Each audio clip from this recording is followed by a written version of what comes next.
ശബരിമലയിലെ ദ്വാരപാലക ശില്പങ്ങളിലെ സ്വർണം പൂശിയ വിവാദത്തിൽ ഉണ്ണികൃഷ്ണൻ പോറ്റിയെ ദേവസ്വം വിജിലൻസ് വീണ്ടും ചോദ്യം ചെയ്തു. രാവിലെ ആരംഭിച്ച ചോദ്യം ചെയ്യൽ 4 മണിക്കൂറോളമാണ് നീണ്ടത്. ഉണ്ണികൃഷ്ണൻ പോറ്റിയുടെ വരുമാന സ്രോതസ്സുകൾ, സാമ്പത്തിക ഇടപാടുകൾ, ഭൂമി ഇടപാടുകൾ സംബന്ധിച്ച വിവരങ്ങളാണ് ചോദ്യം ചെയ്യൽ പ്രധാനമായും ഇന്ന് നടന്നത്. അതേസമയം മാധ്യമപ്രവർത്തകരുടെ ചോദ്യങ്ങളിൽ നിന്നെല്ലാം ഉണ്ണികൃഷ്ണൻ പോറ്റി ഒഴിഞ്ഞു മാറുകയാണ് ഉണ്ടായത്. ഇതിൻ്റെ കൂടുതൽ വിവരങ്ങളും വിശദാംശങ്ങളുമായി സാരംഗ് ഞങ്ങളുടെ പ്രതിനിധി ചേരുകയാണ്. സാരംഗ്, ഇന്ന് ഉണ്ണികൃഷ്ണൻ പോറ്റി 2ാം ദിനത്തിൽ ദേവസ്വം വിജിലൻസിൻ്റെ ചോദ്യം ചെയ്യലിന് വിധേയമായി. അതിനുശേഷം അയാൾ പറഞ്ഞ കാര്യങ്ങൾ, ഒപ്പം നേരത്തെ തന്നെ വളരെ ക്രെഡിബിൾ അല്ലാത്ത സ്വഭാവങ്ങൾ പീഠത്തിൻ്റെ കാര്യത്തിൽ അടക്കം പറഞ്ഞ് പൊളിഞ്ഞു വീണതാണ് ഉണ്ണികൃഷ്ണൻ പോറ്റി. എന്താണ് ഇന്ന് സംഭവിച്ചത്? എന്താണ് അനൗദ്യോഗികമായി അറിയാനാകുന്ന വിവരങ്ങൾ ചോദ്യം ചെയ്യലിൽ? അജിംഷാദ്, ശബരിമലയിലെ സ്വർണ്ണപ്പാളി, അതായത് ദ്വാരകപാല ശില്പങ്ങളിലെ സ്വർണം പൂശുന്നതുമായി ബന്ധപ്പെട്ട വിഷയത്തിൽ തീർച്ചയായും സ്വർണം പൂശിയിട്ടുള്ള ചെമ്പുപാളി വിവാദത്തിൽ വിജിലൻസിന്റെ 2ാം ഘട്ട നടപടി എന്നോണം ഉണ്ണികൃഷ്ണൻ പോറ്റി, അതായത് സ്പോൺസറായിട്ടുള്ള ഉണ്ണികൃഷ്ണൻ പോറ്റിയെ ഇന്ന് 2ാമതും ചോദ്യം ചെയ്തിരിക്കുകയാണ്. തിരുവിതാംകൂർ ദേവസ്വം ബോർഡ് ആസ്ഥാനത്താണ് ഇത്തരത്തിൽ ചോദ്യം ചെയ്യൽ നടന്നത്. രാവിലെ 9 മണിയോടുകൂടി ആരംഭിച്ച ചോദ്യം ചെയ്യൽ ഏതാണ്ട് 12 മണി വരെ നീണ്ടു നിന്നു. അത് 4 മണിക്കൂറോളം ചോദ്യം ചെയ്തു. കഴിഞ്ഞ ദിവസവും ഇന്നലെയാണ് ആദ്യഘട്ട ഒരു ചോദ്യം ചെയ്യൽ എന്ന് പറയാവുന്ന രീതിയിൽ വിശദമായ ഒരു ചോദ്യം ചെയ്യൽ നടന്നത്. അതും ഏതാണ്ട് 4 മണിക്കൂറായിരുന്നു. ഇന്നലെ, അതായത് ആദ്യഘട്ടത്തെ ചോദ്യം ചെയ്യലിൽ പ്രധാനമായും ഈ സ്വർണം പൂശിയ ചെമ്പ് ഇവിടെ നിന്ന്, അതായത് പല സംസ്ഥാനങ്ങളിൽ ഉൾപ്പെടെ എത്തിച്ചുകൊണ്ട് പ്രചാരണം നടത്തിയത്, അതുപോലെ തന്നെ മറ്റ് സാമ്പത്തിക പണപ്പിരിവ് നടത്തി തുടങ്ങിയ വിഷയങ്ങൾ കേന്ദ്രീകരിച്ചുള്ള ചോദ്യം ചെയ്യലായിരുന്നു ഇന്നലെ നടന്നത്.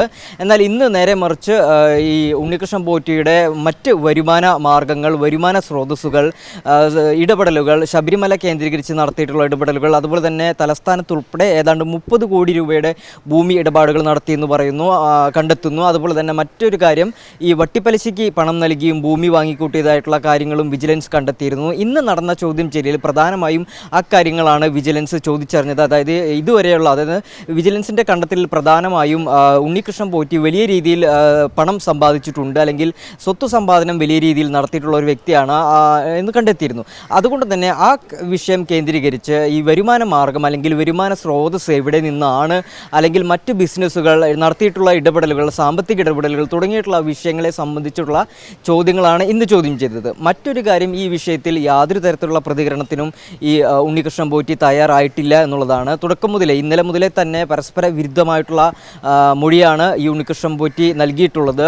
താൻ തെറ്റൊന്നും ചെയ്തിട്ടില്ല, അതുപോലെ തന്നെ തനിക്ക് ഈ വിഷയത്തിൽ പങ്കില്ല, സഹായിയായിട്ടുള്ള വാസുദേവനാണ് ഇത്തരത്തിൽ ഈ നടപടികൾ, ഈ സ്വർണം പൂശിയിട്ടുള്ള പാളി മാറ്റിയതെന്നുൾപ്പെടെയുള്ള കാര്യങ്ങളും പറഞ്ഞിരുന്നു. അതുപോലെ തന്നെ തൻ്റെ കയ്യിൽ ഇത് കിട്ടുമ്പോൾ ഇത് വെറും ചെമ്പായിരുന്നു എന്നുള്ള കാര്യവും ഈ ഉണ്ണികൃഷ്ണൻ പോറ്റി പറഞ്ഞു വയ്ക്കുന്നുണ്ട്. എന്നാൽ ഇക്കാര്യത്തിൽ ദേവസ്വം ബോർഡ് കൃത്യമായ ഒരു വ്യക്തത വരുത്തി. അതായത് ശബരിമലയിൽ നിന്ന് കൊണ്ടുപോയത് സ്വർണം പൂശിയ ചെമ്പ് തകിടായിരുന്നു എന്നുള്ളത്. എന്നാൽ ഈ സ്വർണം പൂശിയ ചെമ്പ് തകിട് എങ്ങനെ വെറും ചെമ്പായി മാറി എന്നുള്ള ചോദ്യത്തിന് ഉണ്ണികൃഷ്ണൻ പോറ്റി യാതൊരു തരത്തിലുള്ള മറുപടിയും നൽകി. പോറ്റിയുടെ നേതൃത്വത്തിൽ നടത്തിയ ക്രമക്കേടുകൾ അല്ലെങ്കിൽ തട്ടിപ്പുകൾ ഇത് തന്നെയാണ് ഇതുവരെയുള്ള തെളിവുകളിൽ ബോധ്യമാകുന്ന കാര്യങ്ങൾ. അത് നിയമപരമായും നീതിയുക്തമായും അതേ സംബന്ധിച്ച് ഔദ്യോഗികമായും തെളിയേണ്ട ചില ഘട്ടങ്ങളുണ്ട് എന്നുള്ളത് സത്യമാണെങ്കിൽ പോലും. 2, ഈ ഉണ്ണികൃഷ്ണൻ പോറ്റി ഇത്തരത്തിൽ ശബരിമലയിൽ ഒരു അവതാരമായി എത്തി അല്ലെങ്കിൽ നടത്തി പല വിധത്തിലും പണം രൂപപ്പെടുത്തിയിട്ടുണ്ട്. അതായത് അനധികൃതമായി ഇയാൾ സ്വത്ത് സമ്പാദിച്ചിട്ടുണ്ട്. അതിനൊക്കെ നിദാനമായ വഴികൾ ഇതൊക്കെ കണ്ടെത്തിയാൽ ഇതിനെ സംബന്ധിച്ചുള്ള കൃത്യതയിലേക്ക് പോകും. അതാണ് യഥാർത്ഥത്തിൽ ദേവസ്വം വിജിലൻസ് ഇപ്പോൾ കണ്ടെത്തുകയും തുടരുകയും ഇന്നത്തെ ചോദ്യം ചെയ്യൽ ബോധ്യപ്പെടുത്തുകയും ചെയ്യുന്നത്. അല്ലേ സാരംഗ്? തീർച്ചയായും അജിംഷാദ് സൂചിപ്പിച്ചതുപോലെ തന്നെ അത്തരത്തിലുള്ള ബന്ധം തന്നെയാണ്. അതായത് സാമ്പത്തികമായിട്ട് ഇതുവരെ വലിയ സ്രോതസ്സുള്ള ഒരു വ്യക്തിയാണ് ഈ അജിംഷാദ്. അതിനെ സ്വീകരിച്ചു പോന്നിട്ടുള്ള മാർഗങ്ങൾ, അയാളുടെ വ്യക്തിബന്ധങ്ങൾ, ഉണ്ണികൃഷ്ണൻ പോറ്റിയുടെ ഇതുവരെയുള്ള സമഗ്രമായ വിവരങ്ങൾ നൽകിയത്.